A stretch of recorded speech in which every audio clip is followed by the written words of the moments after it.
Welcome back to Borne Warrior Tactical Firearms, part 2 of how to install the Grandmaster connector kit to a Glock 17 or Glock 30SF.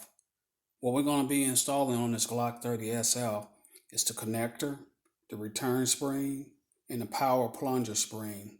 I already have everything staged and set up so that way we won't spend a lot of time on a video, but it'll give you an idea exactly what you have to do to be successful in this installation. So we're going to start with the upper receiver. I already staged the firing pin back into its port with the plunger spring pin. So what we're going to do, just put the ejector back into its proper place. And I'm going to have to hold that with my finger. This is going to be a little tedious getting this thing in, but we're going to get it. So we move them up high enough. So if you look into the port, the firing pin is not in the way, or the plunger pin is not in the way. Now we want to keep this thing straight so that plunger spring will stay in place. This worked for me. And just slightly let off the ejector so that way you can put it in there. And once you have it in there, just start pushing your pins in to properly secure it. So I'm going to hold this down and get the plate. Hopefully that didn't take it out. Yeah, it's still there. I'm going to get the back plate and just start putting it in place.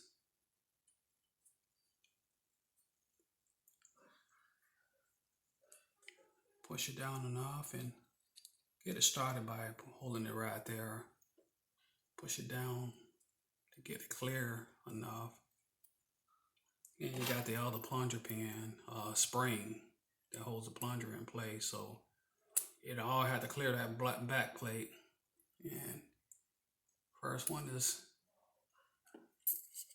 the firing pin. Push it in enough. Yeah, it's gonna give me a little problem, but just bear with me. Push them in together just to clear it. Here we go. To the side.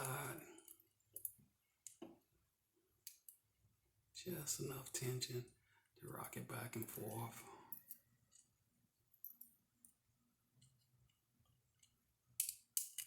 Okay, clear that one.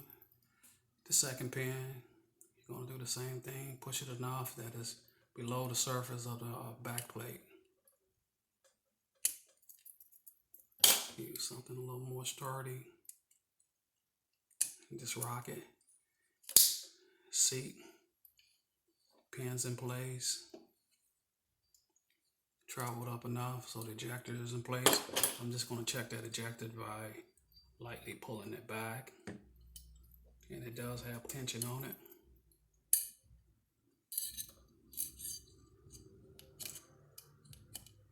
Okay, that's the upper receiver. It's done. We might as well, we just go ahead and finish assembling the whole part by putting the barrel back in place and the spring pin assembly. Okay, so that portion is completed, and we're going to work with the trigger assembly. Now when you're putting this thing together, this is the newer spring. What you want to do is just make sure the rear portion is up, striking just like a scorpion. That's how I remember it. And the inside is down. So inside down, outside up. You go ahead and take this trigger assembly and attach it to the spring. Easiest way is just go out to the side, rotate it around, and just pull it enough forward and tilt it to get it inside.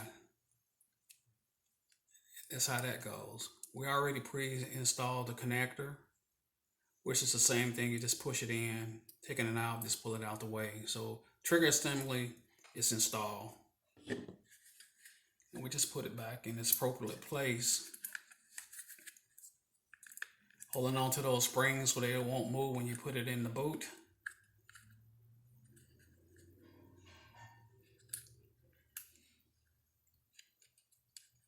Just make sure you sit that trigger in there. There we go. It's there. Pins. First, we're going to put the slide back into place. And when we start putting pins in, this is the tricky part right here. The slide release lock, when we install that, just keep in mind this spring right here got to go up underneath the top pin. So the best way to do this is slide it right into its appropriate place. And it shouldn't be hard to get this pin in. To know the difference in the pin, you can see the size. So I'm going to wobble this in.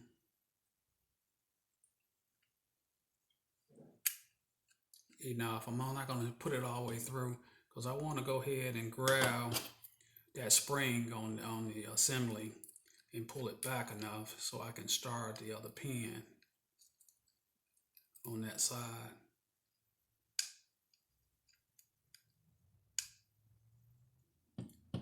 And this is going to be a little tricky because the tension on that spring is going to constantly want to pop back up. So I'm holding it down, and as long as I clear that pin, that spring, it'll be fine. Okay, and it's cleared. So I'm going to push both of them in.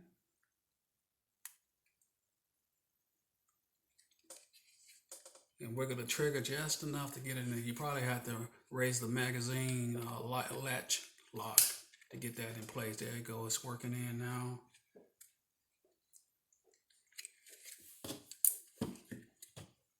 And I'm just going to tap it in just enough that it stays flush.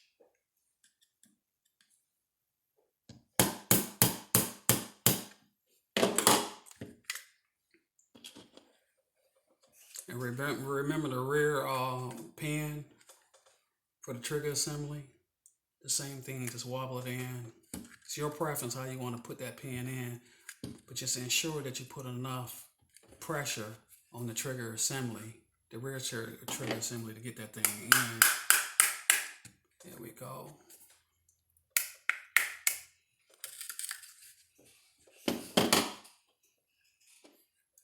Now just to go ahead and assemble the upper receiver to the lower receiver. Same principle that's in your manual. Slide it on, pull it back, lock it in place, squeeze the trigger. And I'm going to go ahead and pull it back again. Slide it forward, let the trigger go. Hit a click. There we go. So that's about a 3.5 trigger job. If you like what you see, please subscribe, like, share, and visit our store online at bornewarrior.com. Thanks.